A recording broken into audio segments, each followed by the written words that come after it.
Megastar Chiranjeevi God father గా దండెత్తబోతున్నాడు. Last week teaser తో kick ఇచ్చాడు. ఈ వారం ఇంకేదో సర్ప్రైజ్ ప్లాన్ చేస్తున్నాడు. ఇక క్లైమాక్స్ వేటలో తూట పేల్చేస్తున్నాడు నటసింహం బాలయ్య. అలానే కింగ్ నాగార్జున కత్తి తిప్పటానికి, త్రిశూలం విసరటానికి 1 మంతే గ్యాప్ ఇచ్చాడు. మొత్తానికి సీనియర్స్ కూడా సెట్ లో బిజీ.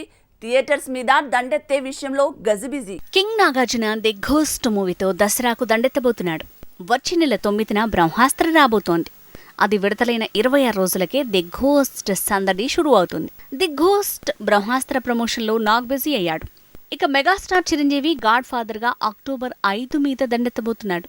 ఆ తర్వాత వాల్తేరు వీరయ్యగా సంక్రాంతికి లెక్క మార్చేస్తాడంటున్నారు. అయితే సెప్టెంబర్ 9న మాత్రం గాడ్ ఫాదర్ స్పెషల్ ట్రైలర్ అంటూ ప్రచారం మొదలైంది. నటసింహం బాలయ్య తన 107వ మూవీ టైటిల్ అనౌన్స్మెంట్ కు సిద్ధమయ్యాడు. వినాయక చవితి రోజు ఈ సినిమా టైటిల్ పోస్టర్ లాంచ్ కాబోతోంది. ట్రైలర్ మాత్రం దసరాకు ఫిల్మ్ టీం రివీల్ చేయబోతోంది. మలయాళంలో దృశ్యం 3కి రంగం సిద్ధమైంది. మోహన్ లాల్ కూడా కొత్త కథకి సయ్యన్నాడు. అయితే ఈసారి మలయాళంలో తెరకెక్కాక తెలుగులో రీమేక్ చేయటం కాకుండా పార్లల్ గా వెంకటేష్ తో తెలుగులో కూడా ఒకేసారి తెరకెక్కించబోతుందట ఫిల్మ్ టీం. రజనీకాంత్ తో నెల్సన్ తీస్తున్న మూవీ తాలూకు కొత్త స్కెడ్యూల్ కి సెట్స్ రెడీ అయ్యాయి.